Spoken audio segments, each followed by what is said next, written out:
Listo. Entonces, yo creo que ya podemos empezar.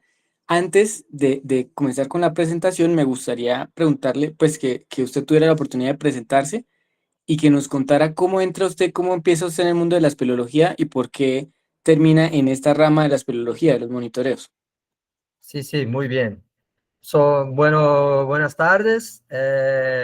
Yo voy a intentar hablar un poquito en español, pero hablamos acá en portugués, entonces llamamos esto de portuñol porque por veces las ideas me vuelven solamente en portugués, pero yo creo que hablando despacio es posible que ustedes puedan comprender.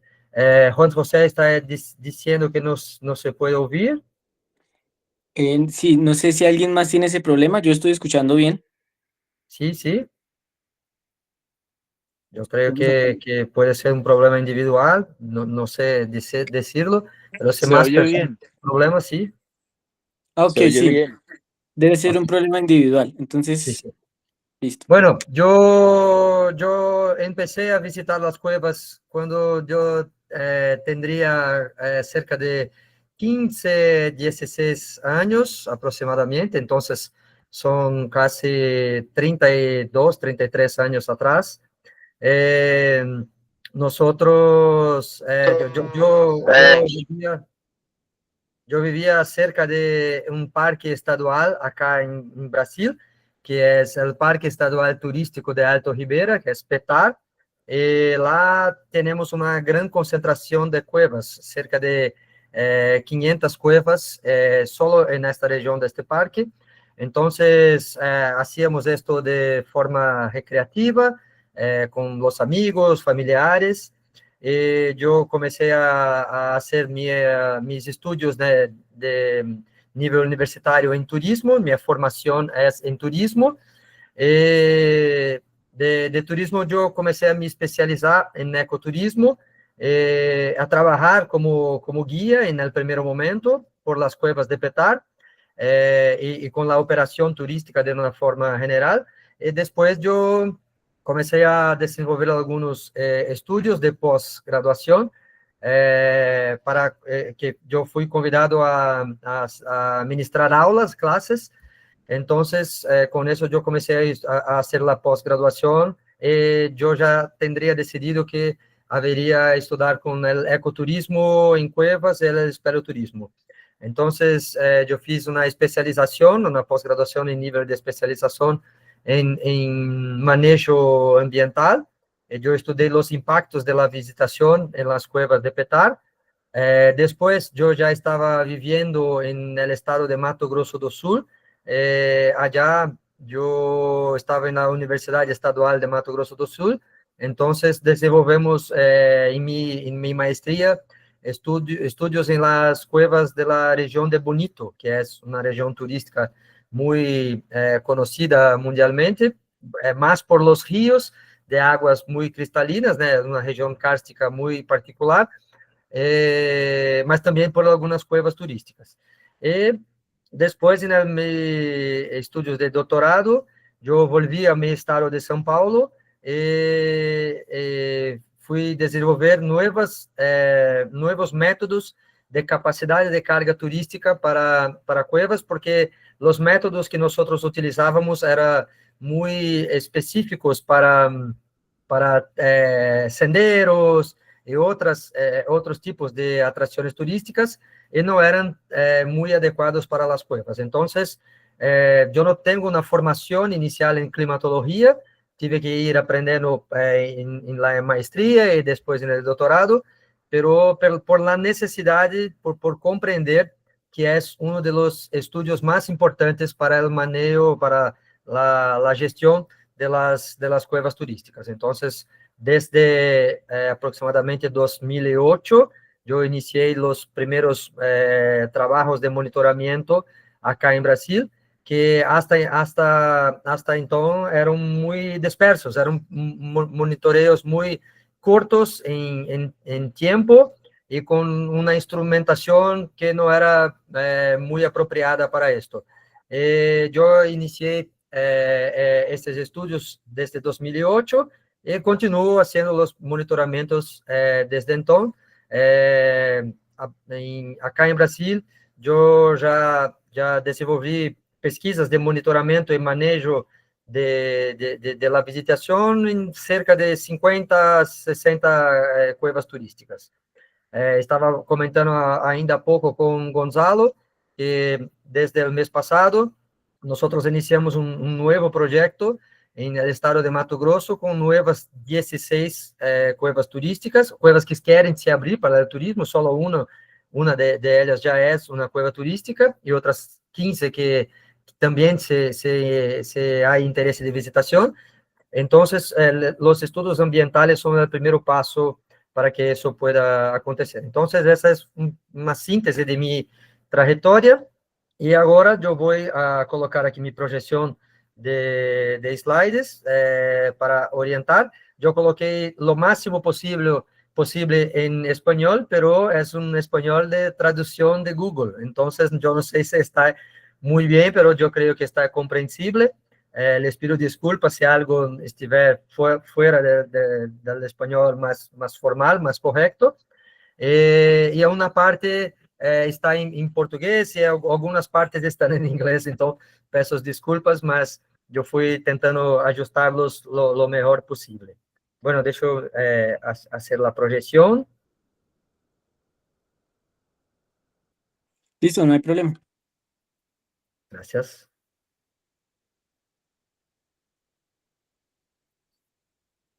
Yo creo que están... Ahí ya se está viendo bien. sí, está ok, ¿está listo? Sí. Bueno, entonces, la charla es sobre el papel del monitoreo climático y el apoyo al control de turismo en cuevas.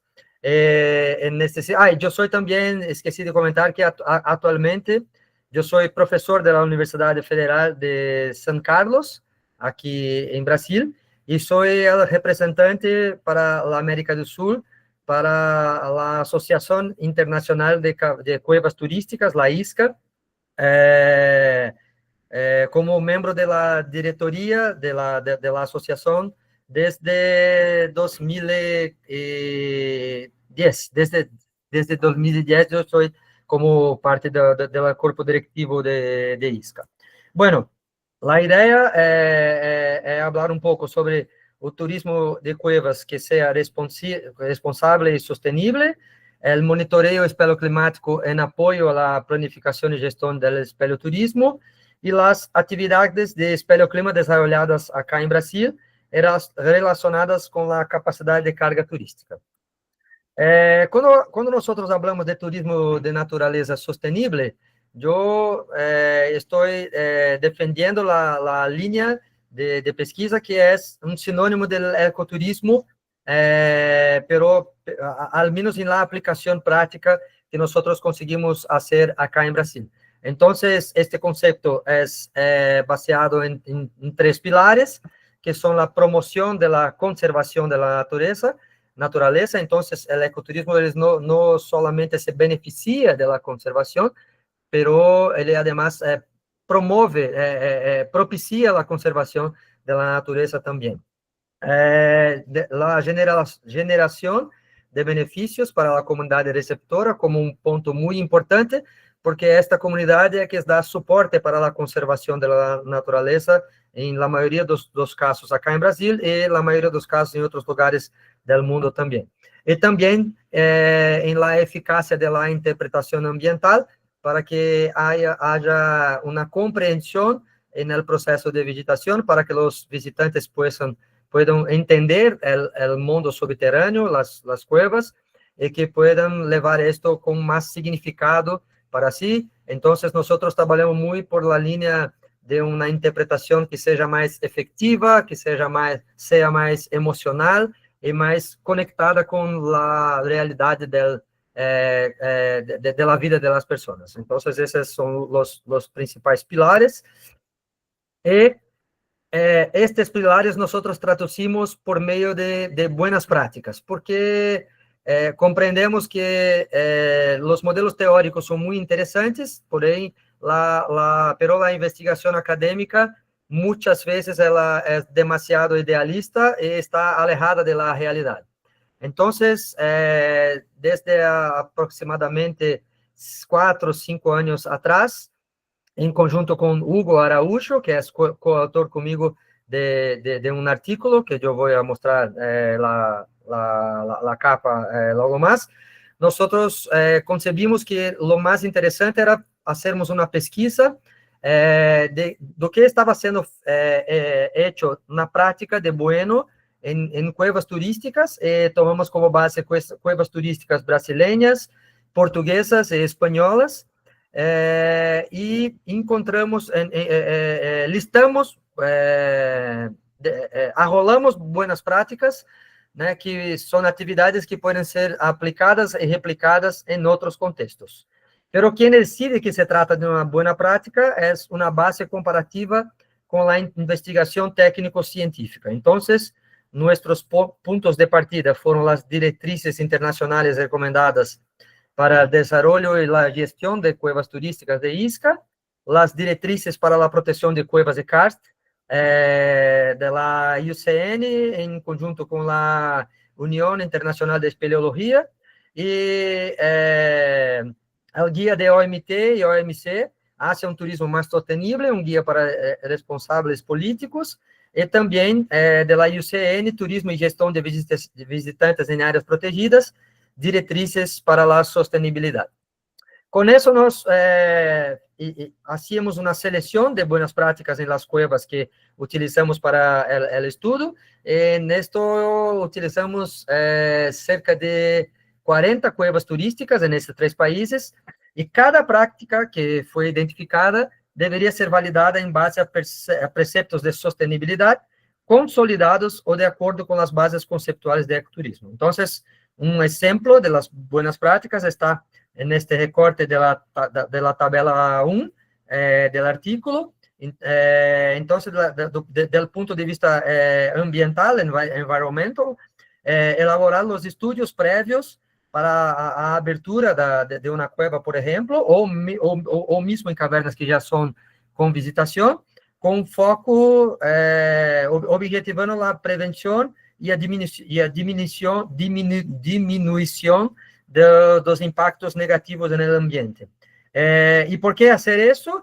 Para prever ou evitar danos ao ambiente que sejam muito permanentes ou que sejam irreversíveis, conforme determinam, por exemplo, estes estudos que estão citados na primeira linha do lado direito. Então, em todos os casos, nós listamos as práticas mais importantes e sempre justificadas com base na literatura científica do porquê isto era importante de ser hecho. Então, os estudos ambientais, como, por exemplo, o estudo de microclima, o estudo del espeleoclima, está listado como uma das boas práticas que é universalmente adotada para manejo da sustentabilidade das cuevas turísticas.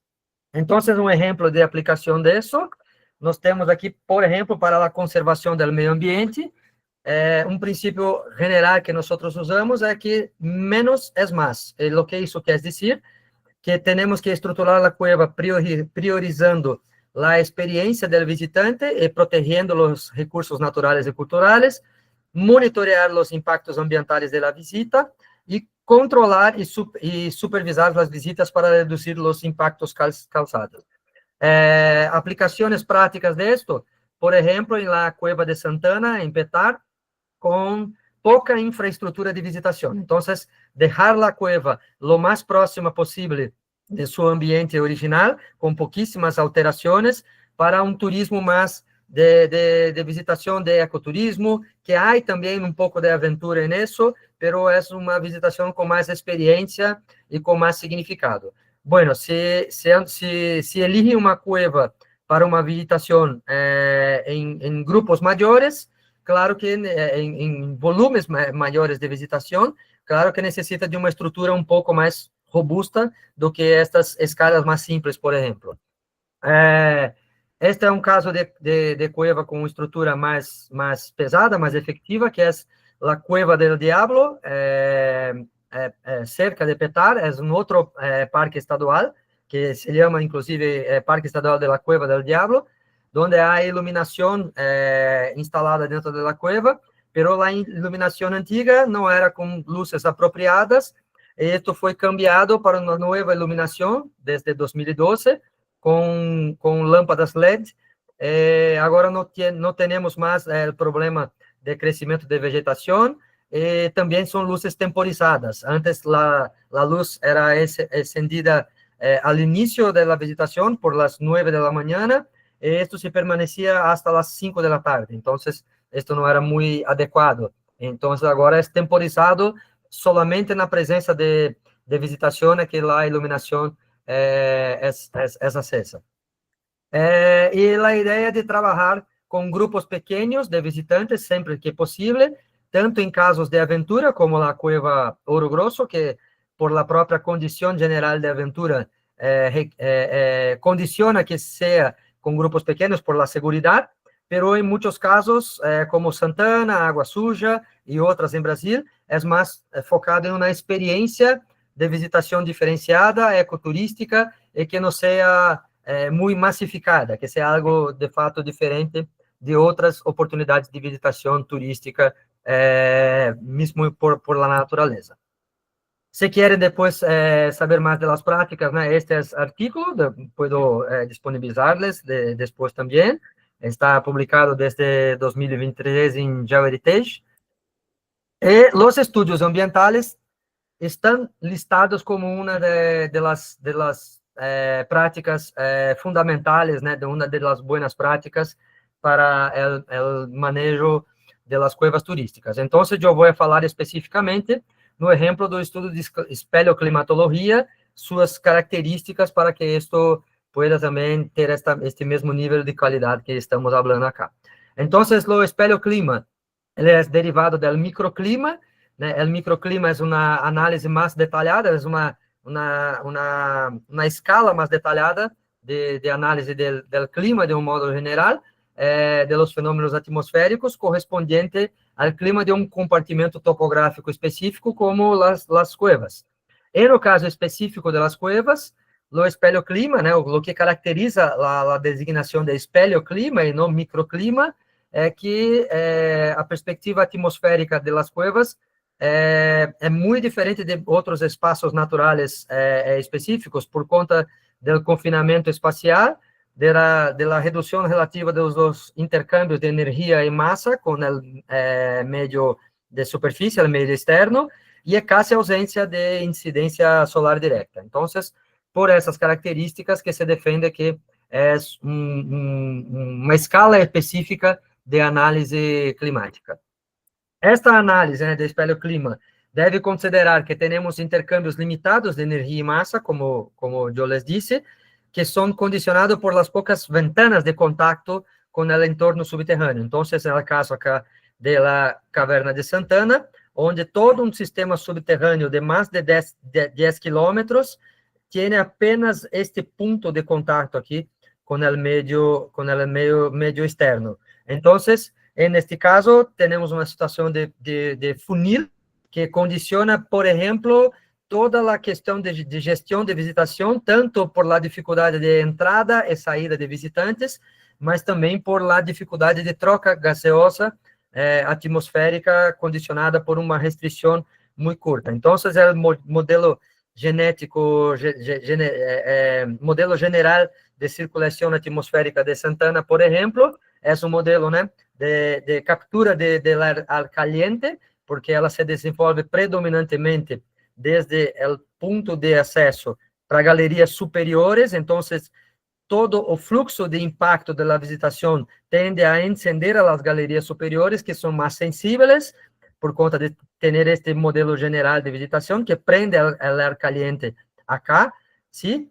E não é, portanto, um modelo ideal, que o melhor é quando temos mais de uma entrada em uma cueva, porque isto permite uma circulação de ar, conforme estudos de Eraso, Tinha e outros que nos mostram isso. Então, a compreensão general do padrão, de los padrões de circulação atmosférica de uma cueva é substancial para compreender se los impactos de la visitación están yendo para dentro del sistema o se les están yendo para fuera del sistema, que es lo que nosotros entendemos que es lo mejor, lo más deseado.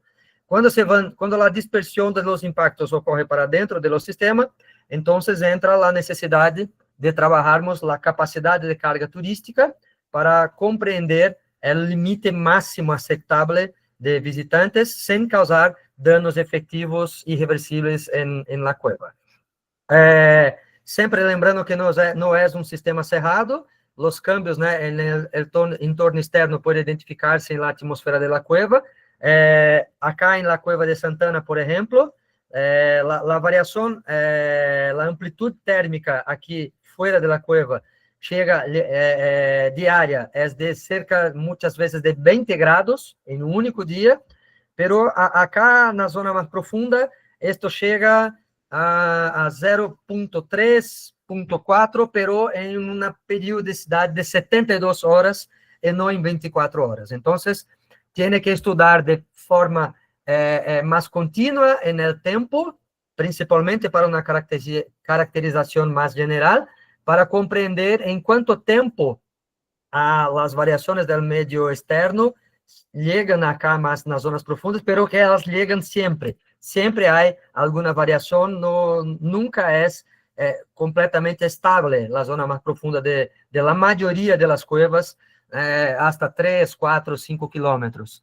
Então, isso tem que se estudar com mais detalhe temporal e também com instrumentos apropriados que consigam pegar as variações mais pequenas. E isto é o aspecto que eu destaco acá, que o estudo do espeleoclima requer uma cuidadosa seleção de parâmetros e instrumentos apropriados. Os parâmetros fundamentais são a temperatura de ar, pero também a temperatura da água e muitas vezes a temperatura da roca, das paredes da cueva, também pode ser importante. A umidade relativa do ar, a pressão atmosférica não é tão importante, pero estabelece um apoio à compreensão do modelo geral de circulação atmosférica. A concentração de gás carbônico, de CO2, é demasiadamente importante, pero porque ela é derivada da respiração humana de los visitantes e interfere por la conservação de los espeleotemas. Muitos espeleotemas podem sofrer la corrosão por condensação, por el aumento de acidificação de las partículas de umidade presentes dispersas no aire em função da respiração de los visitantes. Então, temos que trabalhar com instrumentação mais apropriada. Este é um exemplo, né, de um data logger. Estamos atualmente acá em Brasil testando outros modelos de data logger. Este era o da indústria alemã Testo. Estamos, neste momento, testando alguns data loggers da Robo, que não recordo se é britânica ou americana, pero são um pouco mais, não são tão caros, são mais baratos, um preço mais acessível. E estamos testando, por exemplo, em este projeto novo acá em Brasil. Se possível, né, é importante mensurar a velocidade e direção de los fluxos de ar, pero com os anemômetros convencionais, isto é quase impossível. Então, temos que utilizar, por exemplo, anemômetros ultrassônicos que permitem pegar microvariações. Pero este caso específico, eu só recomendo para cuevas que têm altíssima sensibilidade e é necessário, por exemplo, conservar pinturas rupestres ou minerais muito sensíveis. Então, se queda no limiar de permitir ou não a visitação, e se for permitir, aí necessita de um estudo mais detalhado da circulação atmosférica. E, por fim, o radônio, por conta da saúde, principalmente de los guias, de los condutores, pero os estudos que hicimos até agora em Brasil demonstram que mesmo os guias que trabalham constantemente nas cuevas estão em um nível de exposição de radônio muito abaixo de los níveis de risco da Organização Mundial de Saúde. Então, no es una preocupación muy grande, pero se tiene casos específicos donde las cuevas son muy confinadas y los guías trabajan todos los días por más de 2 o 3 horas por día, pasa a ser un parámetro importante de ser monitorado también. Entonces, esas son las cuestiones cerca de la instrumentación. Y otro aspecto importante es el número y la ubicación de los puntos de las muestras de clima y monitoreo. En este caso es también la Cueva de Santana, la imagen arriba.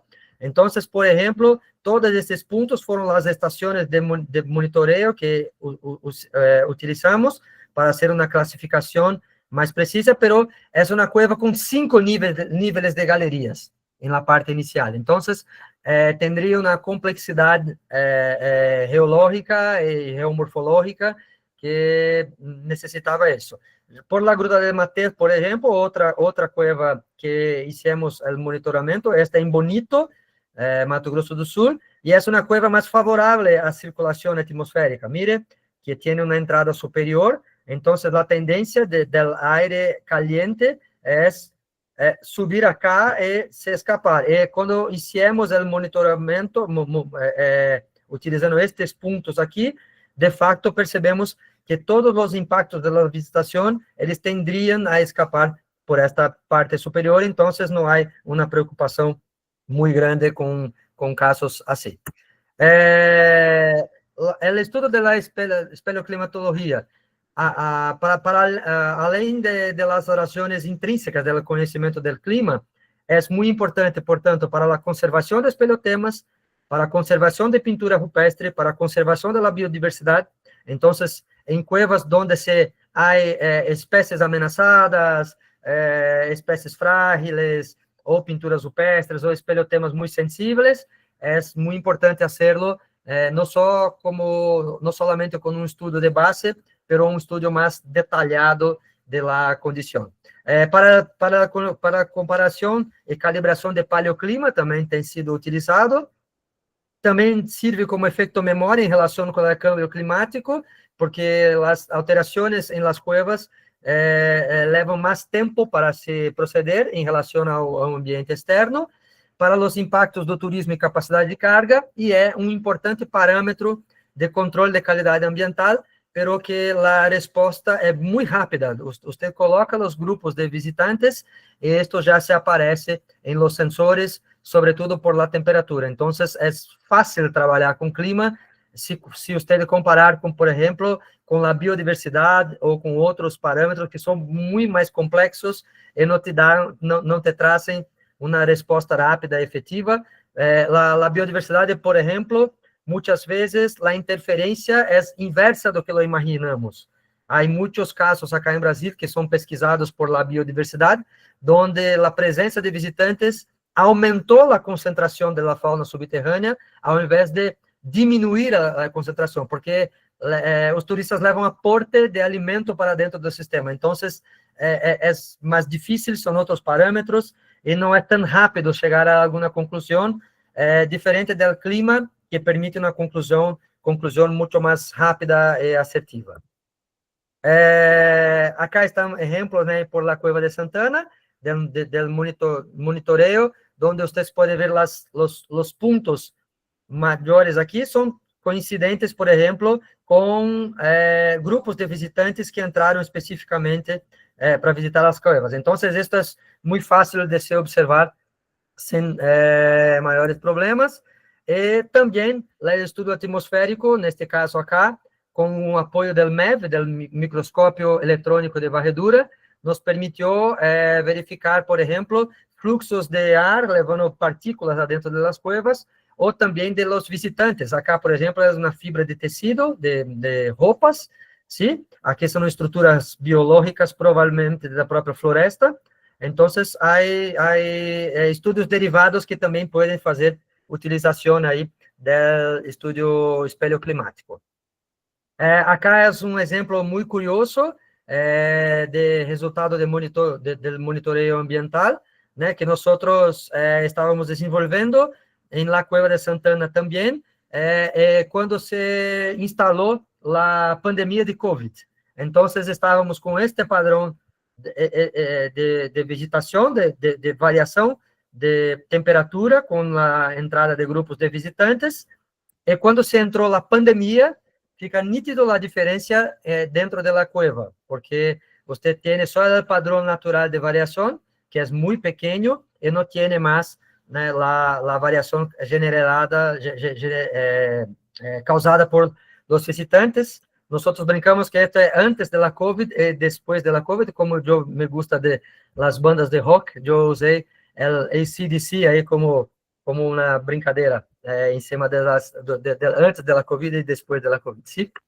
A ênfase das investigações é focar em capacidade de carga turística.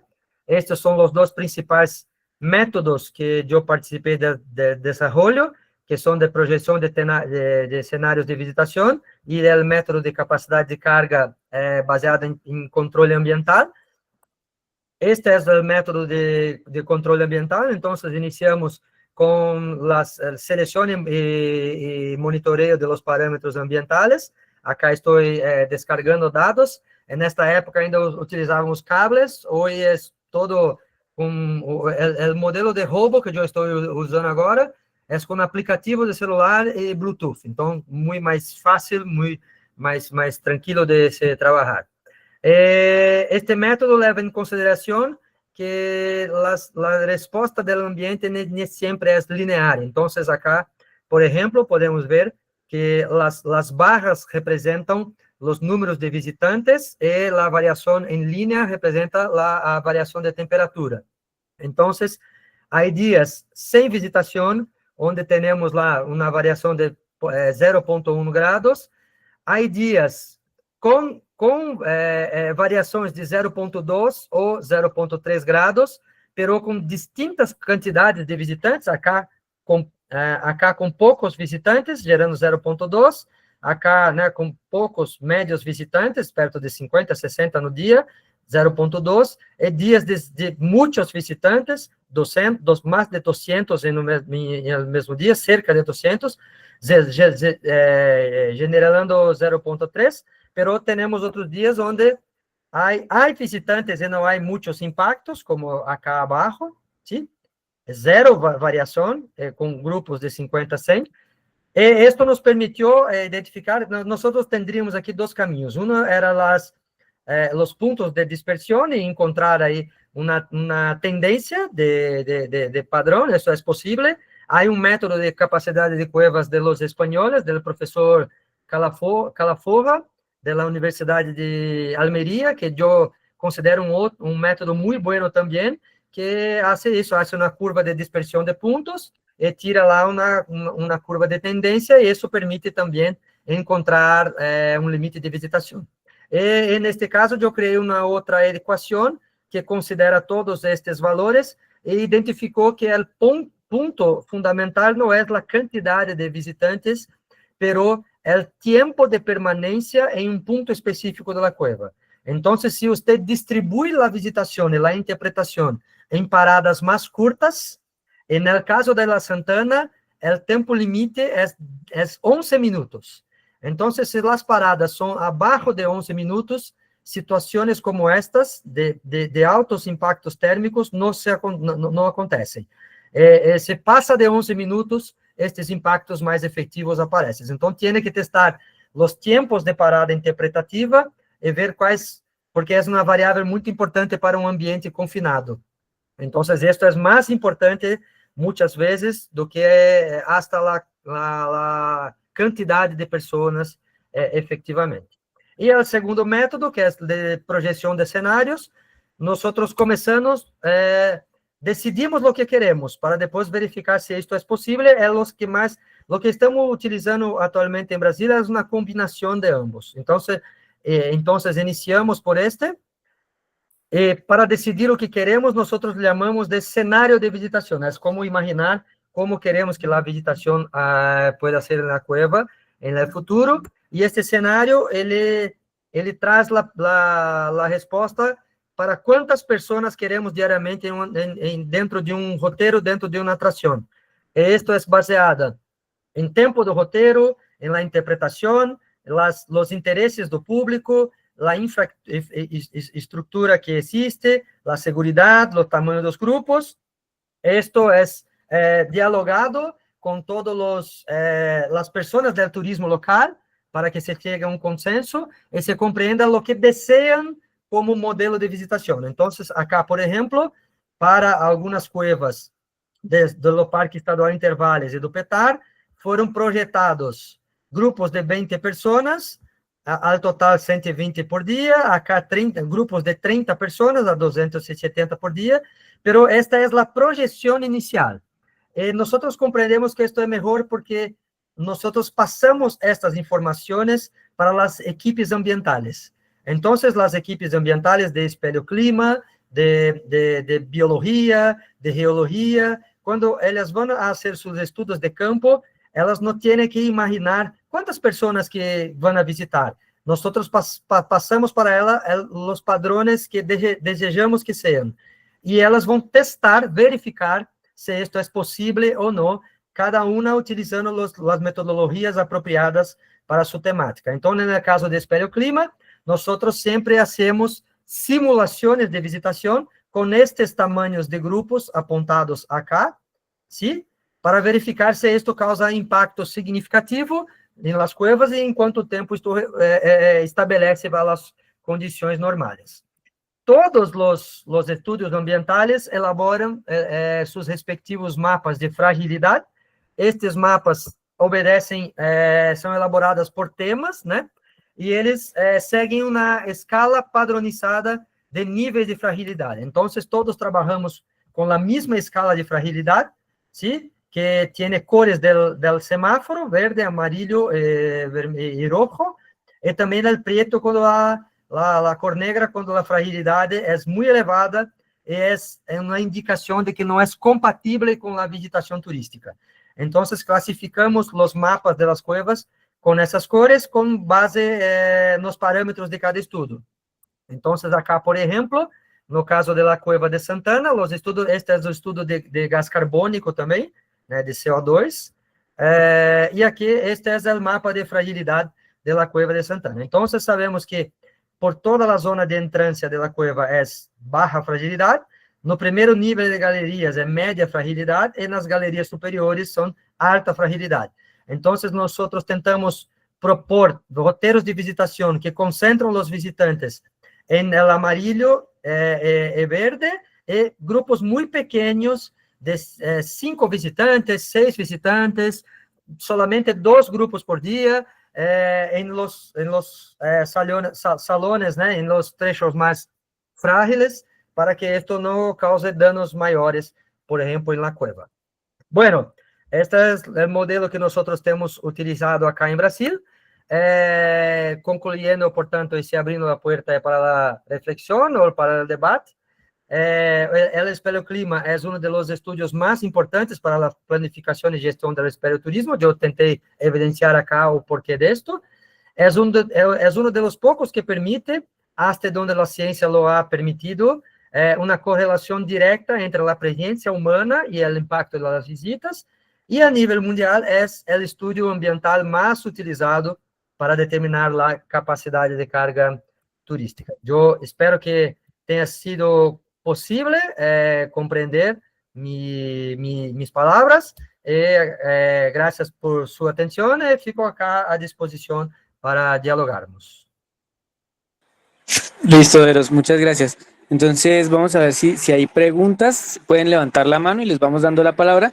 Y mientras tanto, yo quisiera hacer una pregunta, algo que es bastante recurrente, que he escuchado, que le preguntan a uno como qué también está hacer manualmente como recuperaciones de la caverna. Por ejemplo, en el caso de las pinturas con grafitis, o a veces que la gente intenta como que se recupere una caverna haciendo ellos mismos el proceso, como acelerándolo. ¿Usted qué conocimiento tiene de ese tema? Não é uma área que eu trabalho muito, pero há muita informação. Há manuais atualmente em inglês e também em português. Há manual publicado acá em Brasil. Depois, se tem interesse, me pedem por e-mail, que eu por correio eletrônico, eu posso enviar-los esto. que hay determinaciones ya establecidas para la recuperación tanto de espeliotemas cuanto de pichaciones en las paredes, también de pinturas rupestres en algunos casos. Pero yo no trabajo con esta temática en específico. Juan, Ok, perdón, Gonzalo. ok, gracias. Tiene la mano levantada Juan Escobar. Hola Eros, ¿cómo estás? Qué pena, te quería preguntar relacionado a los parámetros de medición de temperatura y humedad relativa para paleoclima. De pronto, pues hace poco había visto como un estudio de español de la relación entre inundaciones flash, o sea, como inundaciones inmediatas dentro de los sistemas de cuevas con los cambios de temperatura, por lo mismo que estabas diciendo de las masas de aire que se mueven por dentro. Y de pronto esas variaciones, por lo mismo que de pronto tú has trabajado, pueden ser muy pequeñas como para medirse con instrumentos normales. Ah, se yo comprendí la cuestión, Juan, perdón, se no sé si comprendí completamente, pero yo entendí que usted quiere saber si los estudios actuales con el nivel de precisión que nosotros tenemos, si son suficientes para la calibración paleoclimática, ¿es algo como eso? No, es que, mira, en el caso de los cambios de, como habías expuesto antes, que los cambios de temperatura dentro de los sistemas de las cuevas se dan por las pocas entradas que tienen y por las Sí, sí, masas de sí. aire, básicamente por el modelo atmosférico que hay adentro. Hace poco había visto un estudio de español que ya tiene un tiempo que relacionaron los cambios de temperatura con las inundaciones súbitas dentro Ah, sí, sí, de sí, las cuevas. comprendí. Entonces, te iba a preguntar que, como al inicio dijiste, que uno necesitaba equipos que tengan una sensibilidad alta para poder hacer monitoreo de paleoclima y de espeleoclima, si conoces algún caso en donde se hayan utilizado equipos o sensores que de pronto no sean tan delicados, sino que no sean tan sensibles. No sé si me hago entender. Si es Sí, sí, posible sí. utilizar como equipos más sencillos. Sí, sí, agora eu compreendi. Mire, é possível, sim, fazer com equipos não tão precisos, não tão sensíveis, sim, principalmente se são cuevas que há vetores maiores de circulação atmosférica. Então, há cuevas, por exemplo, com ductos de vento ou circulação muito forte de água, de los rios. Acá em Brasil temos a cueva de água suja, que tem essas características.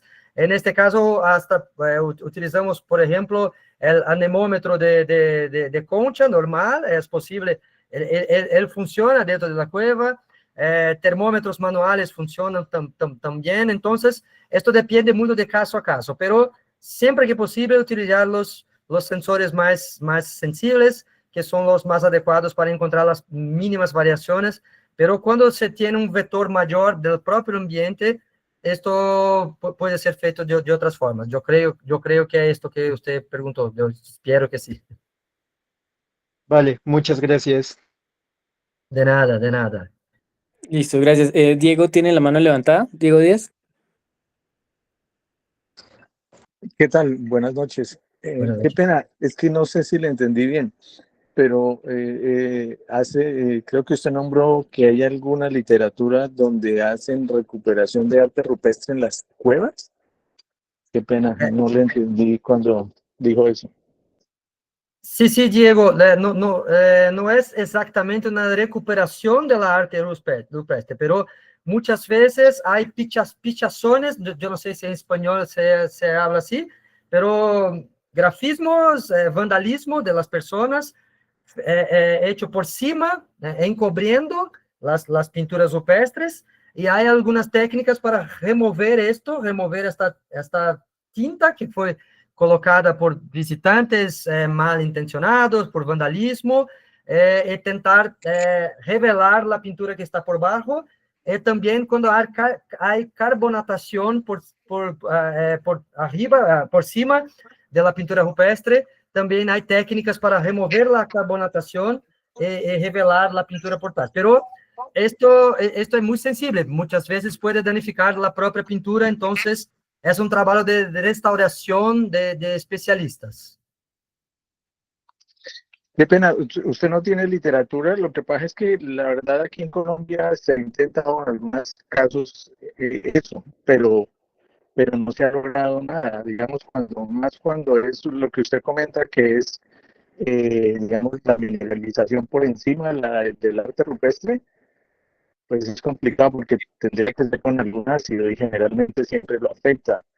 Eh, y digamos, no sé, de pronto le pediría por favor si tiene algo de literatura Sí, donde sí. se haya hecho esa recuperación, si nos lo pudiera compartir. Gracias. Sí, sí, yo no es mi especialidad, sí, pero se hace contacto conmigo por el correo electrónico o por el Instagram. Yo te coloco en contacto con un especialista acá en Brasil que yo conozco. Él puede te pasar la literatura más adecuada do que lo que yo tengo, yo también puedo enviarlo a usted. Pero yo te paso después el contacto de un especialista de acá que yo creo que puede ayudarlo mejor con esto, ¿sí? Gracias, muy amable. De nada. Listo, gracias, Diego. Natalia tiene la mano levantada. Hola, muy buenas noches. Buenas noches. Mi pregunta es, ¿cómo uno escoge los puntos para poner los aparatos? O sea, empezar el monitoreo de clima. Sí, ótima pregunta. Primeiro ponto que eu levo em consideração é pelo menos um ponto fora da cueva e um ponto dentro da cueva. O detalhamento dentro da cueva vai depender de quantos aparelhos eu tenho, do tamanho do projeto, pero quanto mais tiver, é melhor. E para uma condição ideal, nós levamos em conta a compartimentação topográfica da cueva. Então, sempre que há mudanças de níveis de galerias ou mudanças, cambios muito abruptos de la forma da galeria, se é possível, são boas oportunidades para instalar novos pontos. Então, se não tem condições de fazer desta forma, nós sempre recomendamos que se haga o monitoreo com um ponto externo, um ponto interno cerca da visitação turística e um ponto, además, interno lejos de la visitación turística para que pueda comparar la situación de la movimentación atmosférica con la presencia de visitantes y sin la presencia de visitantes, ¿sí? Ya. Y, mi otra pregunta es ¿qué tan válido es, pues, modificar estos sensores, pues, para adaptarlos a las condiciones de las cavernas? Pues lo digo porque aquí en Colombia a veces no tenemos los recursos para adquirir sensores como los Testo, Hovo, Kestrel, porque son demasiado costosos. Claro, sí. Entonces, por ejemplo, en mi caso, eh, yo trabajo con unos Unitec y yo los alteré de tal manera que la batería, que es el problema, porque la batería se acaba en una caverna muy rápido, Siempre. la batería la retiré del aparato y la aislé, de tal manera que ahora ya antes duraba 2 semanas la batería, ahora ya me dura 2 años. Sí. Entonces ya puedo dejar todo el tiempo ahí, pero pues no sé qué tan válido sea pues uno dice hay que ingeniárselas. Sí, sí, esto es una cuestión de ingeniería, de conseguir alguien que quiera desenvolverlos. Acá en Brasil, há 10 anos atrás, nosotros teníamos un ingeniero que estaba desenvolvendo instrumentación acá, pero infelizmente él murió. Entonces, no tenemos más, porque tiene que cuidar de la umidade del área, sí, que tiene que tener un buen nivel de protección, né, a la umidade, e duración de batería e memoria. Memoria, esto se hay por conta hay suplementos en mercado de electrónicos que venden boas memorias, pero el problema siempre es la cuestión de batería y humedad, es lo peor.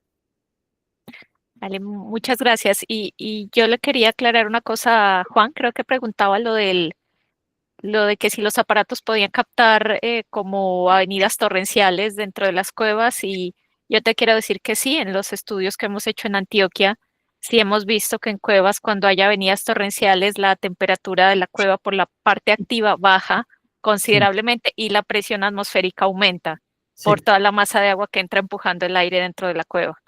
Só um minuto, que eu estou com problema de bateria em mi laptop. Só um minuto.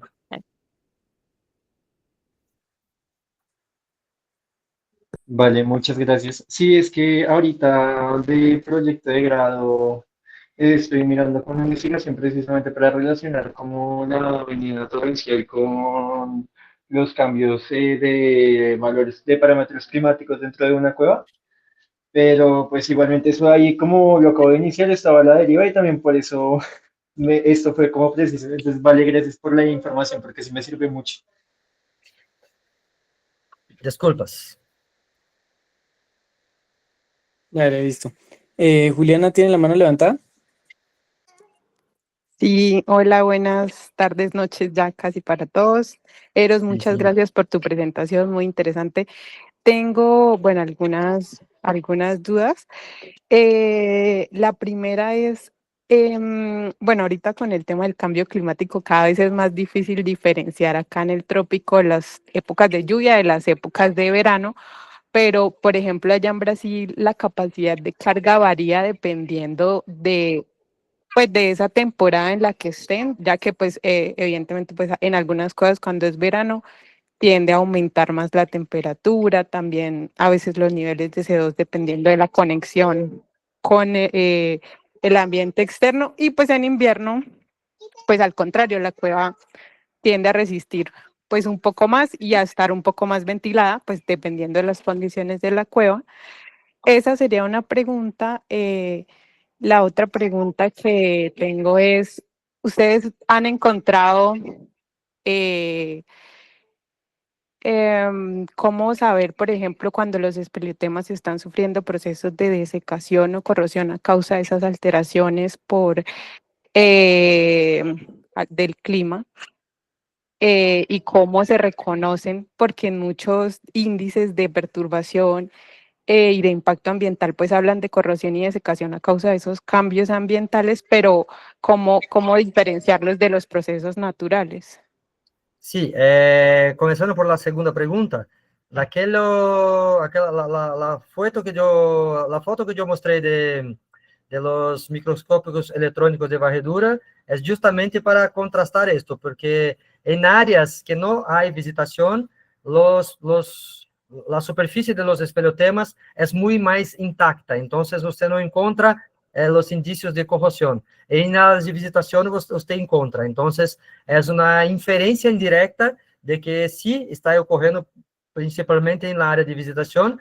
Esto torna importante muchas veces monitorar la temperatura de las rocas también, por el choque térmico que va a hacer con que haya la deposición del ácido formado por el gas carbónico. Entonces, esto es un parámetro importante, sí, mas necesita colocar en el microscopio electrónico para identificar esto. Sobre la cuestión de la circulación de aire en la cueva, usted está muy correcta por la premisa teórica de variación en invierno y verano, pero nosotros no encontramos ainda acá en Brasil volumes de visitación significativos que necesitan una aplicación diferenciada en invierno y verano, pero que las cuevas pueden absorber mucho más personas do que nosotros queremos colocar. Por esto que el escenario de visitación es muy importante, porque en la Cueva de Santana, por ejemplo, que es la más estudiada en Brasil, los estudios que yo conducía 12, 13 años atrás apontan que es posible colocar 1.200 personas por día dentro de la cueva. Esto es el límite real de soporte de la cueva para el verano. El invierno puede ser probablemente un poquito menos, 900, algo así. Pero el turismo local no quiere por más do que 400. 400 es los límites para que se tenga un buen turismo. Entonces, nosotros percebimos que estudar el cenário inicial es más importante do que tentar descobrir a minúcia científica do limite da cueva, que pode estar muito cerca de los processos de corrosão por condensação, de destruição do ambiente e todo mais. Então, na prática, nós não encontramos nenhuma condição que lo justifique. Eu tenho tempo para mais 2 perguntas e eu tenho que sair, les pido desculpas, ¿sí? Ok, listo. Pues aquí en el chat hay dos preguntas que pena acaba de levantar la mano, pero voy a leer estas que estaban ahí desde el chat desde hace un ratico, que dice, es importante que las cuevas y cavernas cierren por temporadas y no haya turismo como periodos de descanso y que pues que nos hable un poco más de esos periodos de recuperación. Y la segunda pregunta es que si, ¿qué estrategias conoce usted para generar conciencia en los turistas sobre la protección de las cavernas? Sí, bueno, Laura, nosotros identificamos acá en Brasil que el tiempo de cierre de la cueva al final del día hasta el próximo día es el principal factor limitante de la cantidad de visitantes. Entonces, si usted tiene de un día al otro un acréscimo térmico, esto está fuera del límite de visitación. Entonces, si no hay acréscimo térmico, yo estoy hablando solo de una perspectiva atmosférica, ¿ok? Entonces, de la perspectiva atmosférica, si no hay acréscimo térmico, está dentro del límite, por tanto, no hay necesidad de hacer cierres temporarios. Pero por otros motivos, puede ser que sí. Acá en Brasil, por ejemplo, nós tenemos algunas cuevas que reducen la cantidad de visitantes, no cierran definitivo, mas reducen por el periodo de reproducción de algunas especies de la fauna que viven en las cuevas. Hay cuevas que son cerradas por questão de inundações periódicas no verano. Então, são por outros motivos ligados, por exemplo, ao manejo de fauna, à conservação de fauna, ou mesmo à segurança dos visitantes, sim? E que estratégias que aplicam para gerar consciência em turistas que visitam cuevas e cavernas são papel fundamental de los guias de visitação, los guias que fazem toda a sensibilização. Esto puede ser motivo para una próxima conversa, si un día quieren agendar, que yo tengo una vasta experiencia práctica como conductor y también na formación de conductores de cuevas acá en Brasil. Pero hay muchas estrategias de forma de cómo trabajar eso de manera más adecuada, né? Más interesante para o visitante y que gere también más sensibilización para que ellos leven esto como una mensaje efectiva para sus vidas, ¿sí? Listo, muchas gracias. Entonces, sí, pues usted dice que tiene que salir, entonces yo creo que vamos a cerrar la reunión en este momento. Le agradezco muchísimo por la invitación. No, y pues muy agradecido. Mira, Yo solo tengo a agradecerlos por la atención, por proporcionarme este momento de compartir con ustedes. Las preguntas también son mucho buenas, que me hacen pensar más sobre el asunto. Entonces, agradezco por las preguntas y por este momento. Me quedo a disposición para que possamos marcar outros momentos, se quieren, onde podemos dialogar sobre outros assuntos neste escopo de visitação turística de cuevas, del manejo sustentable, ¿sí? listo, Eros, le agradezco mucho. Entonces, hasta una próxima ocasión. Abrazos, gracias.